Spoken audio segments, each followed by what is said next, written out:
এটা তোর শেখায় কারা ছিল কার পাশে, কারা বিক্রি করলো দেশ ক্ষমতার লোভে হাসে। রাজাকার আলবদর আল শামস নাম লিখি, কারণ ইতিহাস চাপা দিলে ভবিষ্যৎ থাকে অন্ধ দেখি।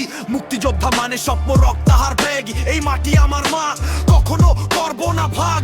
16 ডিসেম্বর কেবল তারিখ না ভাই, এটা নৈতিকতা, এটা বিচার, এই কারণেই বলি আমি 16 ডিসেম্বর বিজয়ের প্রতীক। বিশ্বাসঘাতক হার মানে এই